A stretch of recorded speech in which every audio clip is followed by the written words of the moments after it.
Hello, welcome to the series of revision on Advanced Mathematics Paper 1. Today we are going to solve different questions, and the starting question will be on about integration as seen here. Our first question for today has three parts. The first part is we are required to evaluate this integral, revision on, and the second part mathematics, the same integral, and the last part. So today we are going to solve different questions. Let's start with the first part of our question, which is the integral of cos in here 2x. Our first question for today has three parts. The first part is we are required to evaluate this integral 2x plus sine 2x, and we are integrating with respect to x. Of course, we need to think of which techniques can be applied to solve this particular integral. We have several techniques which are used to evaluate the integral, and basically the basic technique which is used to evaluate the integral is integration by substitution. Evaluate the integral if we can, and basically change the variable from say x to other letter, and see how our question simplifies. And if the techniques fails, then we need to think for other techniques like integration by part, integration by trig substitution, by hyperbolic substitution, and so on. So for our case, we solve this question by integration by substitution. So by substitution, we just let other variables, say u, to be cos 2x plus sine 2x. And then we change everything to u. So from here, if u is cos 2x plus sine 2x, it means that substitution du, we just let, which is just, we need to differentiate this. So we need to differentiate cos 2x, you'll get negative 2 sine of 2x, plus if we differentiate sine 2x, we get 2 cos 2x. Then all of this multiplied by dx. When we are differentiating this, we just use the chain rule. We differentiate cos while keeping this 2x constant. Then if we differentiate this 2x, we get x 2, which is this one. And if we differentiate cos, we get sine, negative sine, which is this one. The same applies to this one. So from here, we can now find dx, because it's what we need in the substitution. So this means that dx will be equals to, we just divide by negative 2 sine 2x plus 2 cos 2x will be equals to du. We can now negative 2 sine 2x plus cos 2x.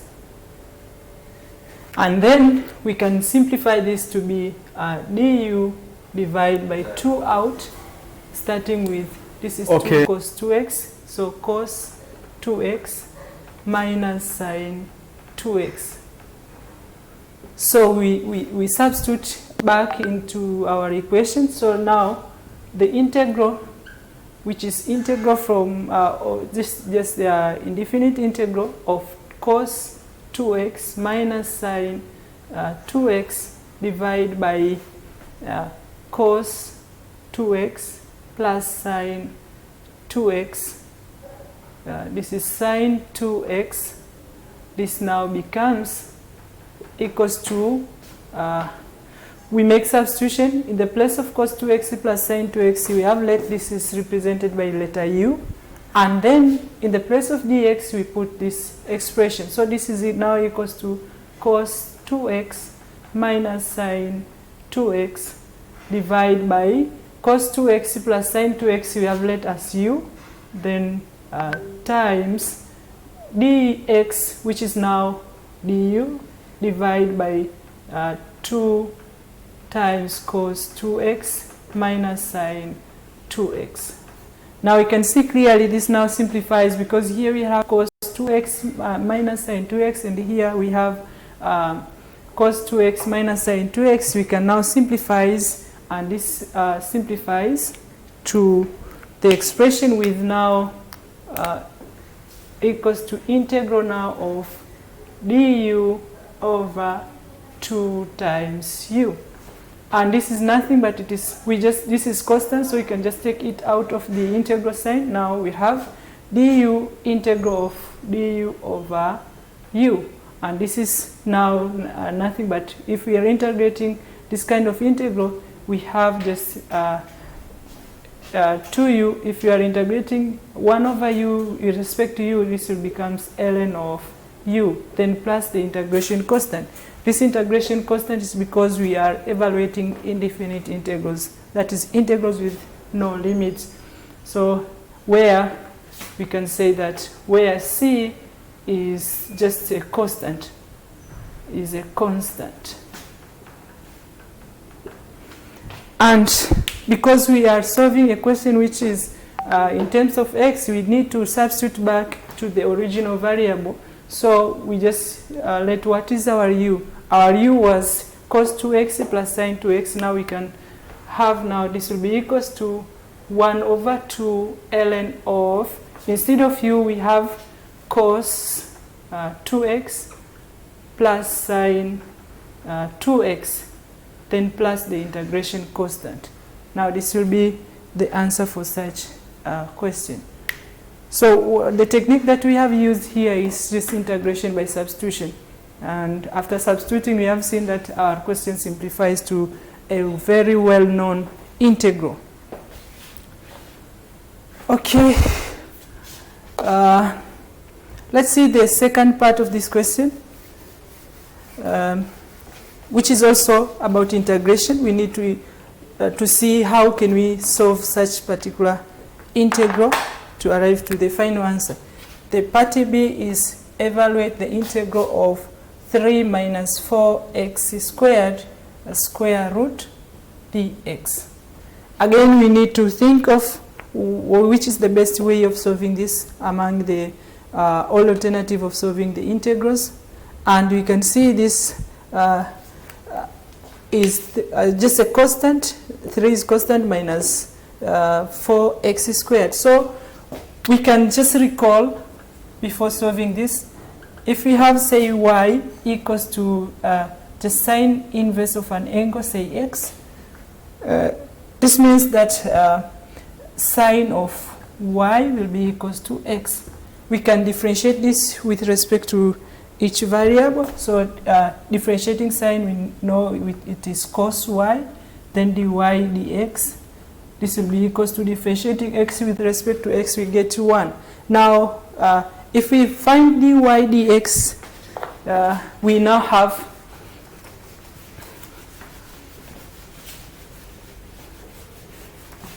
solving for dy dx. We need to check if the nature of this resembles our question.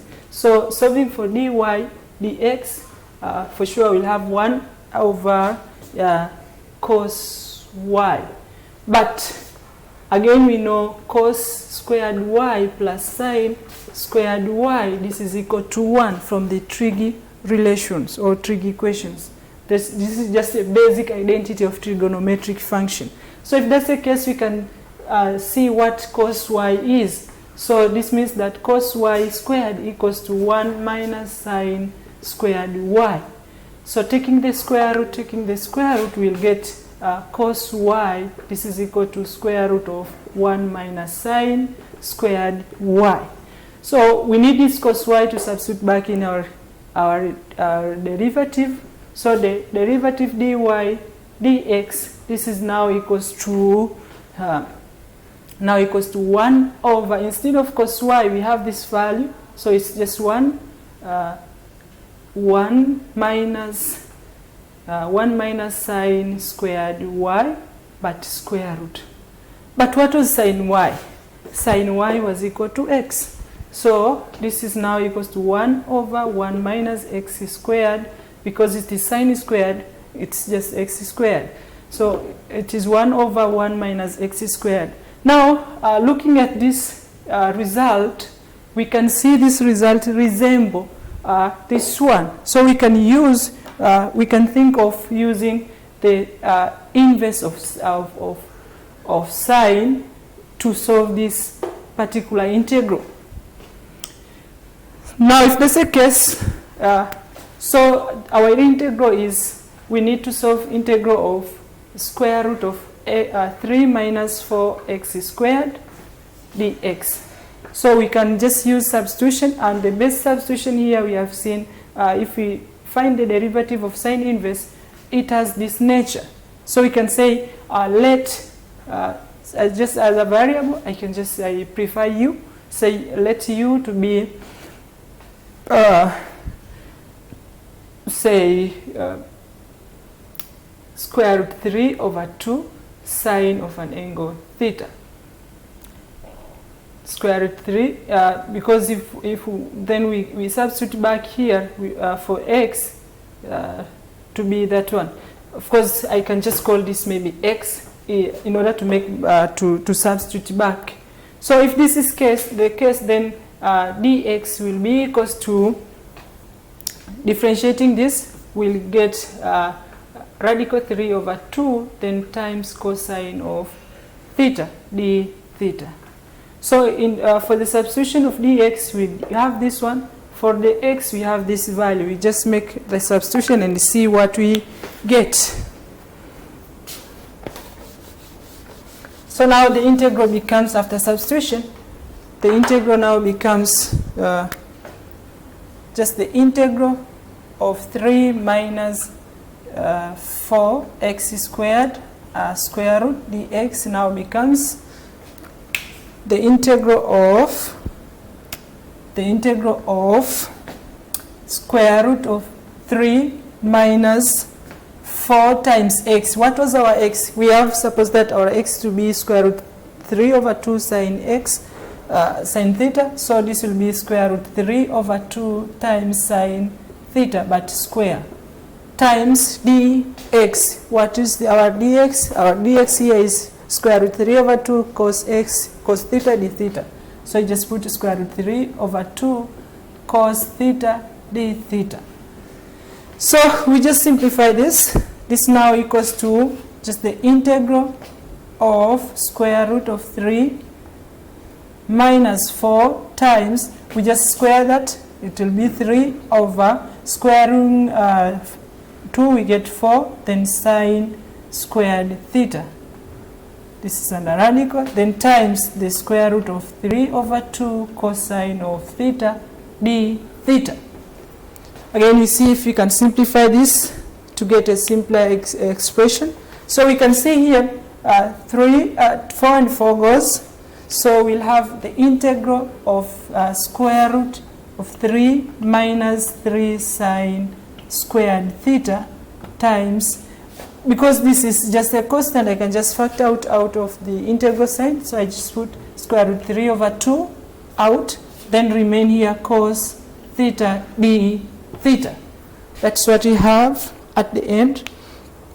So we need to simplify what is inside the radical sign. After simplifying, we'll get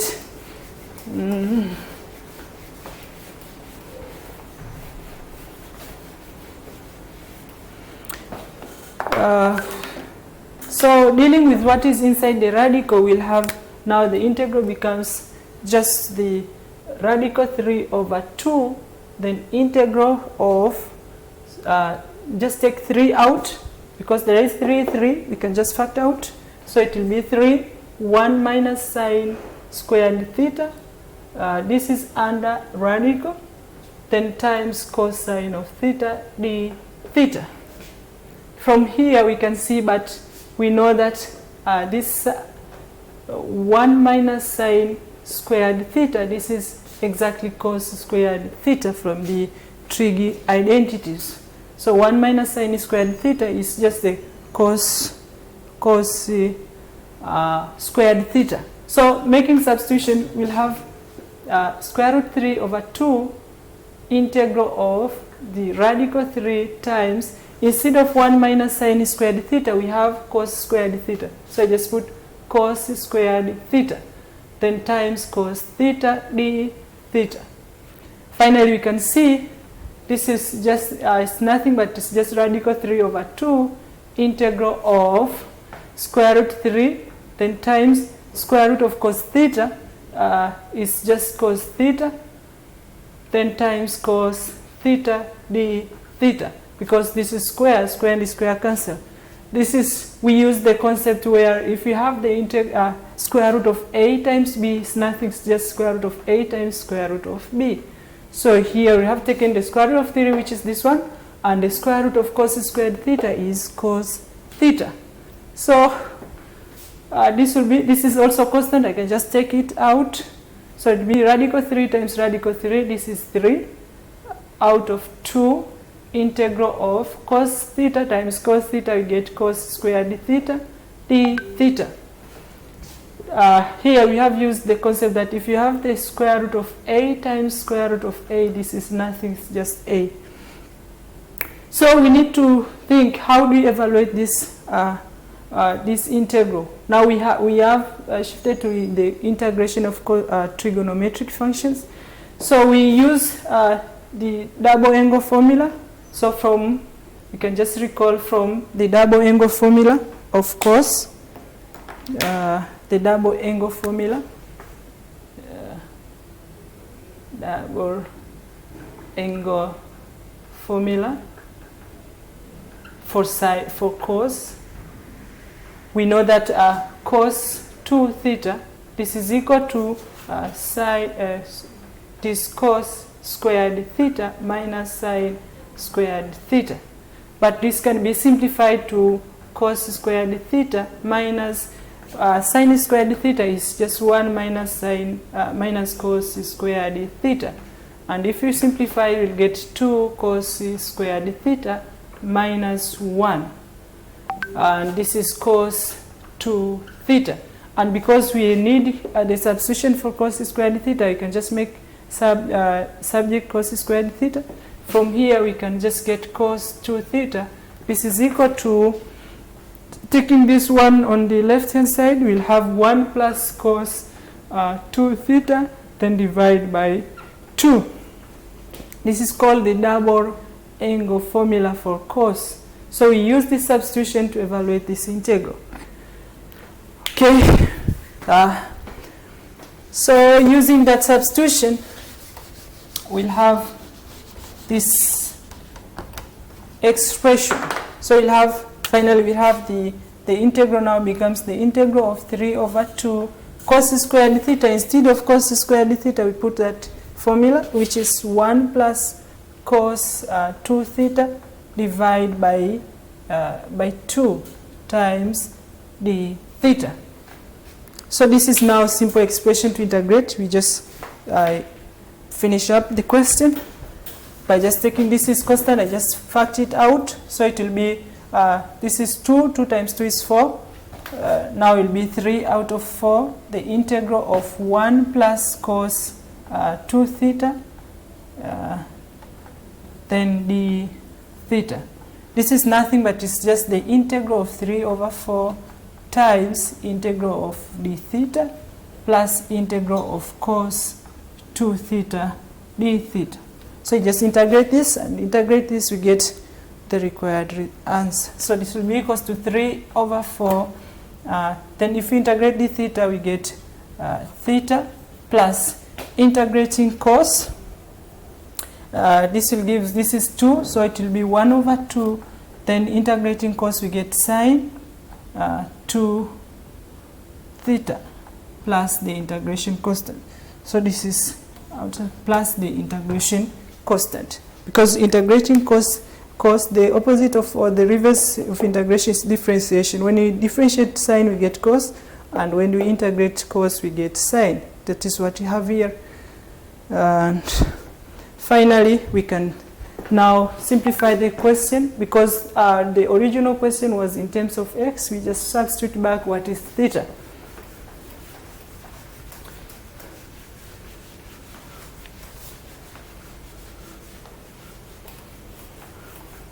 Oh, wow. So now the integral of 3 minus 4x squared dx. this is equal to, we have obtained 3 over 4 times theta plus 1 over 2 sine of 2 theta plus the integration constant. But what is theta? But from the substitution, x was square root 3 over 2 sine of an angle theta. We need this theta. So we can make subject theta, sine theta first. Sine theta equals to, you just multiply by 2, so you get 2x over radical 3, then divide by radical 3, we have that one. So from here, theta will be just the sine inverse of 2x over radical 3. Then we just substitute into the equation, and that will be the final answer. So therefore, the integral of 3 minus 4x squared dx, this is equal to, it will be 3 over 4 times theta now is this one, so it is sine inverse of 2x over radical 3 plus 1 over 2 sine of 2 theta. But what is theta? Theta is sine inverse of 2x over radical 3. Then plus the integration constant, where c is just the integration constant. So after getting the result in terms of substitution, we need to substitute back for the original variable, which is in terms of x. So we are done with this, the second part. So what is important here to remember is the technique that we have used here is just integration by substitution. We have made substitution several times. For the first case, we have changed the variable from x to theta, and then we have, on the process, we have also substituted for cos squared theta. That is the substitution of double angle formula. And then at the end, we have to put the answer in terms of the original variable. In this case, the original variable is x. So that is part B of our first question for today. Now let's finish up this question by looking the third part, which is also about integration. So the integral of x squared sine inverse of x divided by 1 minus x squared 3 over 2, then dx. We need to evaluate this particular integral to see if we can get the result from this integral. Now, looking the nature of this integration, we need to think of a substitution. We can just note, or we can just recall that if we have sine inverse of sine, say of an angle x, sine inverse of a sine of an angle, this is nothing but it is just an angle, so which is just x. So from using this concept, we can think of, we just let that x to be, say, sine of an angle theta. And from here, we can just differentiate to get dx, because we need also substitution for dx. So dx will be equals to, if we differentiate this, it's just cos theta d theta. So we substitute back this result into the original expression to get what we can see if it is simplified.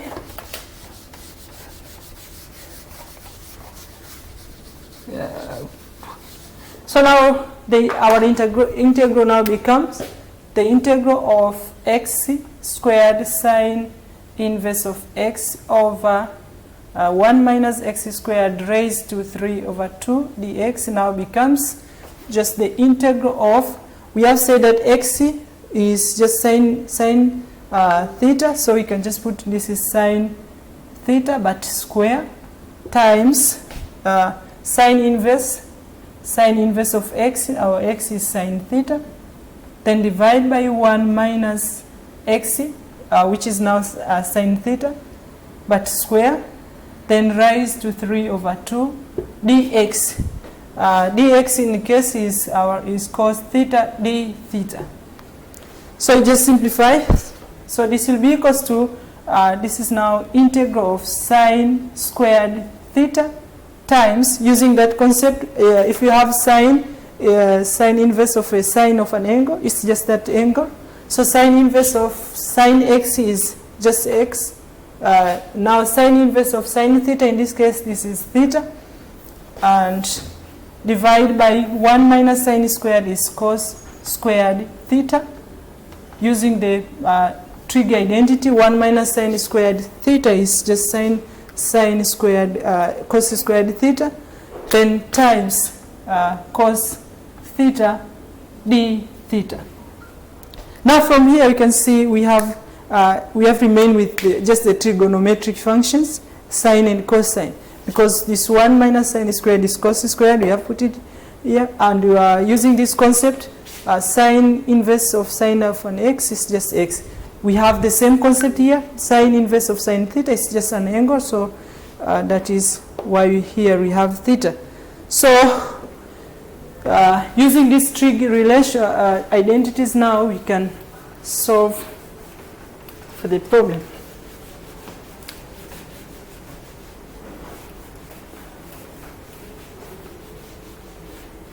So finally, now the question is integral of, just to start with, theta times sine squared theta times cos theta divided by cos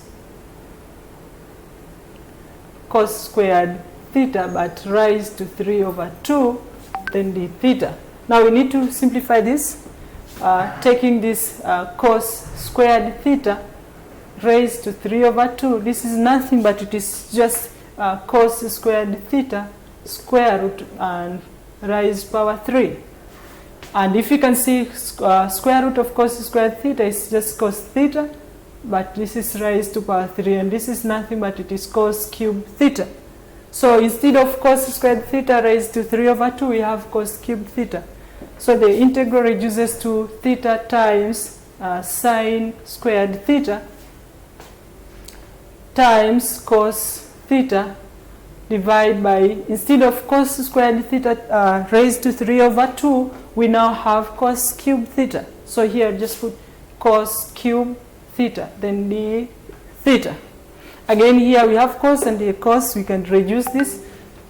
This now becomes the integral of theta sine squared theta. The cos squared here reduces the power in the bottom, in the denominator, by 1. So we remain with cos squared theta d theta. Again we have sine squared theta over cos squared theta. We know that, but we know sine theta divided by cos theta, this is nothing but it is just tan of an angle theta. So this implies that if you have sine squared theta divided by cos squared theta, this is also nothing but it is just tan squared theta. So instead of sine squared theta divided by cos squared theta, we have tan squared theta. So now we have integral of theta times tan squared theta d theta. We have now that integral. So we have now this integral. We need to evaluate the product of theta times tan squared theta. Now the technique now shift to integration by parts. So to evaluate this, we use integration by parts. So here now we use integration by part. Integration by part. And the most famous formula which is used to decide the integration by part is by using the abbreviation ILATE, where I stands for inverse function, L stands for the logarithmic function, A stands for the algebraic function, and T stands for trigonometric function, and E stands for the exponential function. So we need to check the order of these functions. So from there we can now change from variable from theta to other variables. That is integration by part. We have the integral of u dv, this is nothing but it's just u times v minus the integral of v du. So we use this formula, which is the integration by part now. The integration by part, we use this formula. Now, we just think from this abbreviation ILATE, which function is supposed to be u and which one is supposed to be theta. So the first one, let our u to be theta, and that means du will be equals to d theta, and the remaining function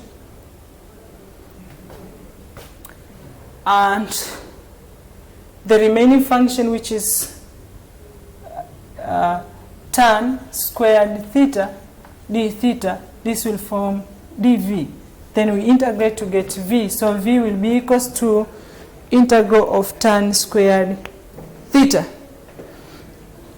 integral of tan squared theta. So integrating tan squared is nothing but it is just sec squared theta minus 1 times d theta, which is equal to v. If you integrate sec squared theta, we'll get sec squared theta will get tan theta.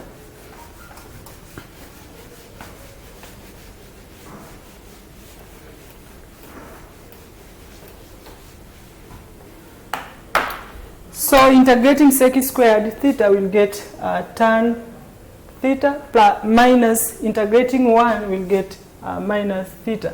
This is equal to v.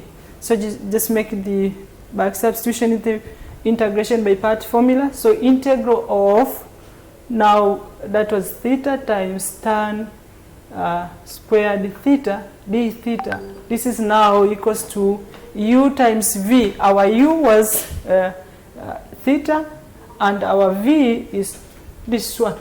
So it will be theta times tan theta minus theta. This is minus, then minus the integral of v du. Our v is tan theta minus theta times du. Du is just d theta. So this is now equals to theta times tan theta minus theta minus, we'll have the integral of tan theta d theta minus will become positive integral of theta d theta. Just distributed the integral sign. So this will be equals to theta times tan theta minus theta bracket minus, if we integrate tan, it's just nothing, it's just the integral of the form sine over cos, because we know that tan theta is just the ratio of sine and cos d theta, plus if we integrate theta, we'll get theta squared over 2.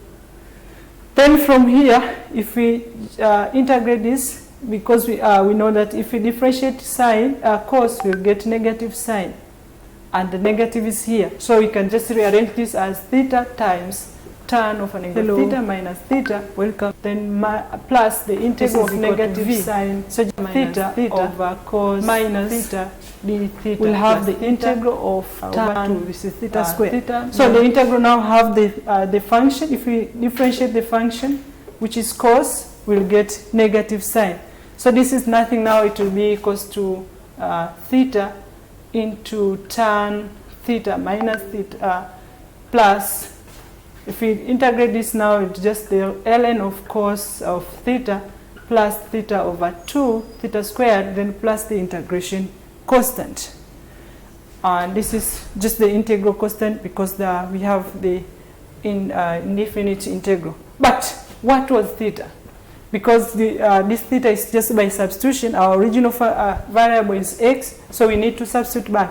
But we know x was equal to sine theta from the basic, initial substitution. So from here we can make subject theta.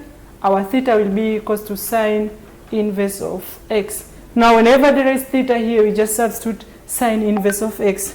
So the integral, which is that one, x squared sine inverse of x over 1 minus x squared raised to 3 over 2 dx. This is now equals to theta. Our theta is sine inverse of x, so it is sine inverse of x times tan theta. Tan theta, theta is sine inverse of x, so it is sine inverse of tan of sine inverse minus theta, which is sine inverse of x, then plus ln of cos theta. Cos theta, theta is sine inverse of x, plus theta squared, it is sine inverse of x, the whole squared over 2 plus the integration constant. That is our final answer. So we have just used the substitution, but with a bit of tricky substitution in between. That is how we can go about this question. So at some point we have met, we need to use integration by part. That is integral of u dv equals to uv minus integral of v du. Okay, that is our first part for today. Let's see the second part, second question. The second question for today is the reverse of integration, which is differentiation. And in paper 1, the question about integration always comes question number 9, and question about differentiation is question number 10 in Advanced Mathematics paper 1. Now let's see the questions. The second question for today, which is question 2. A. The question is, by using the first principle of differentiation, find dy dx. By using the first principle, find dy dx of y equals to e exponent x. Use first principle. By using the first principle, we are required to find the dy dx, to find dy dx. In other words, we need to differentiate the function y equals to e power x by using the first principle of differentiation. Now, what is the first principle of differentiation? You can just recall the first principle is the first principle, that is the basic principle of differentiation, is dy dx. This is nothing but it is just the limit as some parameter h goes to 0 of f of x plus h minus f of x divided by h. This is the first principle of differentiation. And dy dx is just this limit if we can get the limit of this function. If the limit does not exist, it means that we cannot differentiate the given function.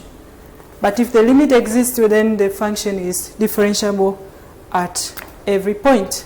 So our function is y equals to e exponent x. This means that f of x is equal to e exponent x, and f of x plus h will be e exponent x plus h. That's what we have. So from there we can just make substitution into a formula. So the derivative dy dx now becomes the limit as h tends to 0 of f of x plus h. Our f of x plus h is e exponent x plus h. So it is e exponent x plus h minus our f of x is e exponent x, then divide by h, divide by h. Again, we can just use the properties of exponent here.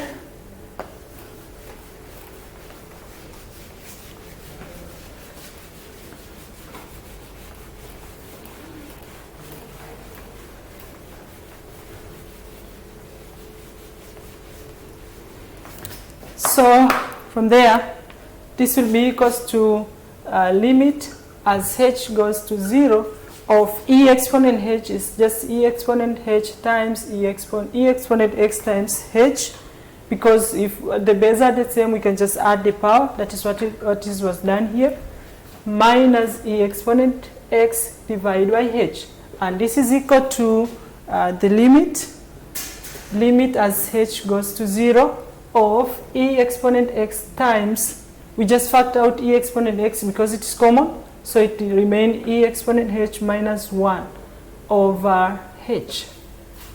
So from there, but we know from the series expansion of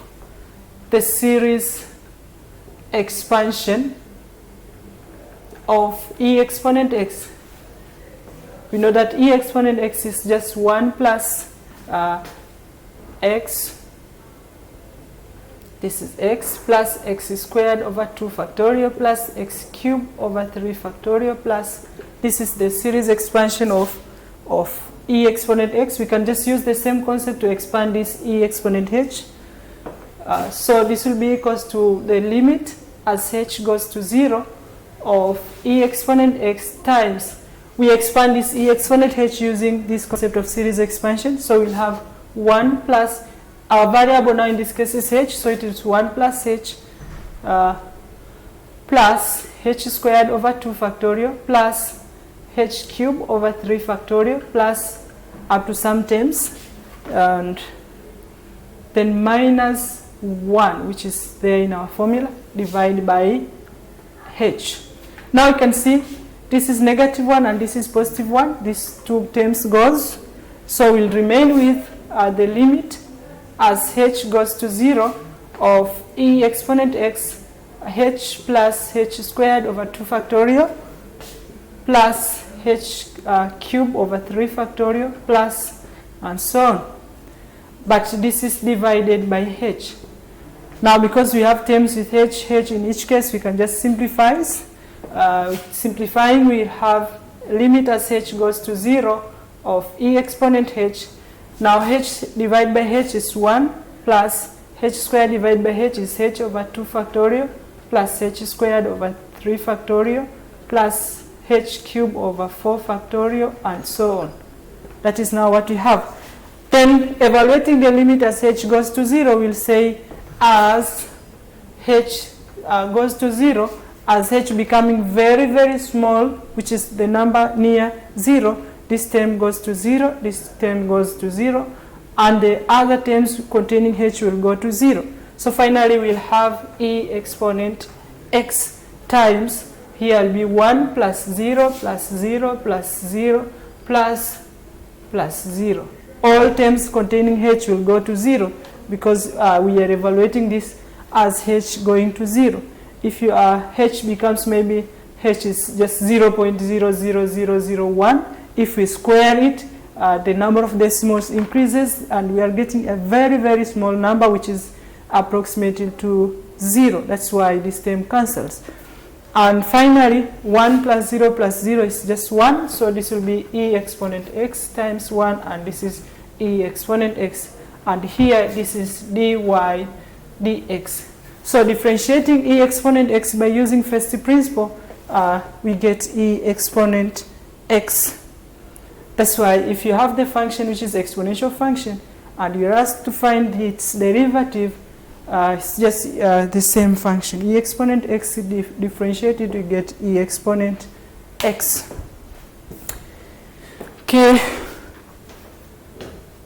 So that is how we can differentiate e exponent x using the first principle of differentiation. Now let's see the second part of this question. The question is, again, find dy dx by using the first principle. The function now is y equals to x exponent n, where n is just any number. We need to use the first principle to find dy dx. If you just use the power rule, you know that this is n drop here, it's really n times x, then the power reduces by 1. But what if we use the first principle of differentiation? So solution here, just recalling from the previous part, the first principle is dy dx. This is nothing, it's just the limit as h goes to 0 of f of x plus h minus f of x, then divide by h.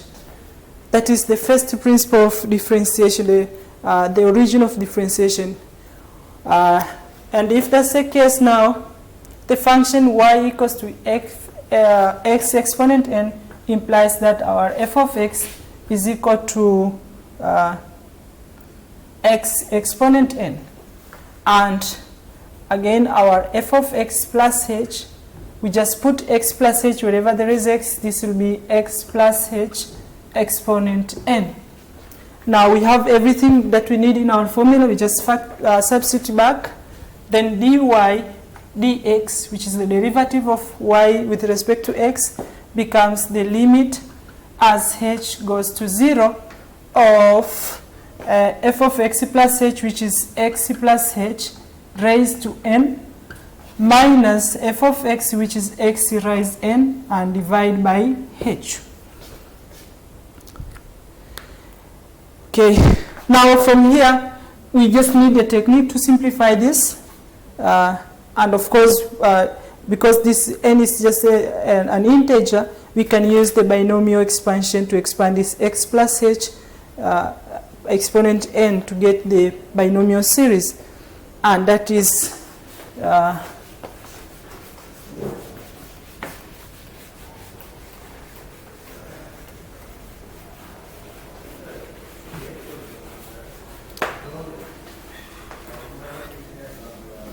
so using binomial expansion, using binomial series expansion on, say, x plus h exponent n, which is this term, we can just get x plus h exponent n. This is nothing but it is just x exponent n. The first term takes the whole part, plus then n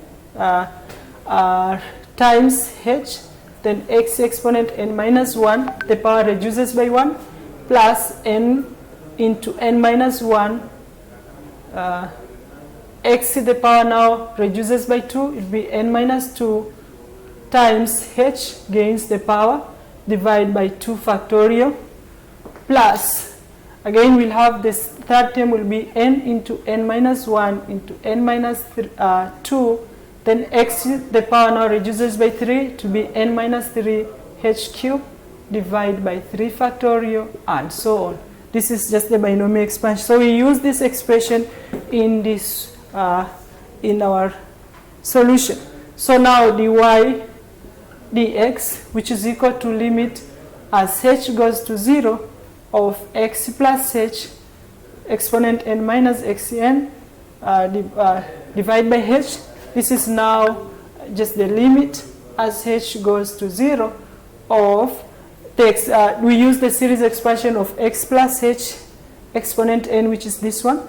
So this will now x power n plus nh x power n minus 1 plus this is over 1 factorial, and 1 factorial is just 1.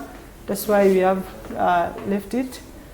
And the second part is, second term is n into n minus 1 x power n minus 2 h squared over 2 factorial, plus the third term is n into n minus 1 n minus 2 h cubed x power n minus 3 over 3 factorial, plus other terms, then minus f of xn, which is x exponent n, the whole divide by h. Now we can see that this xn and xn goes, because this is negative and this is positive, they have opposite signs, so they cancel each other.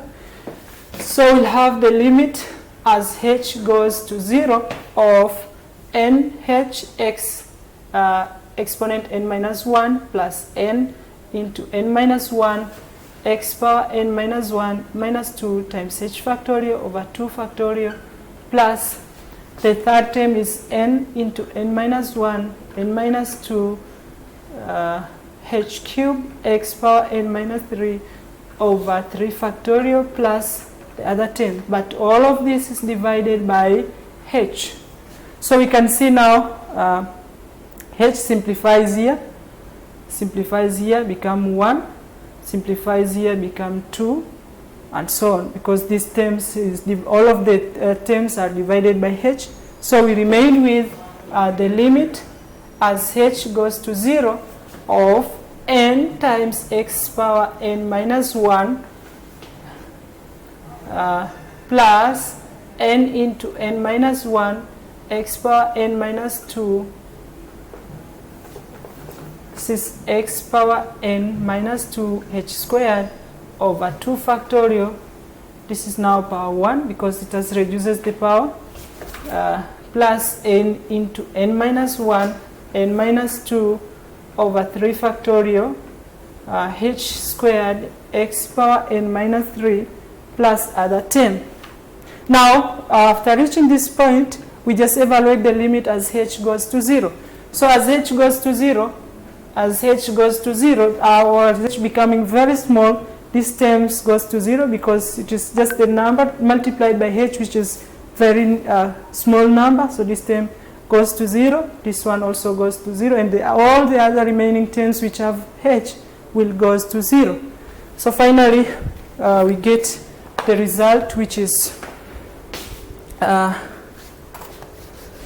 this one. So at the end now we'll get dy dx, which will be equals to, as h tends to 0, we'll get n into x minus 1 plus 0 plus 0 plus 0. Other terms, all the other terms goes to 0 as h tends to 0.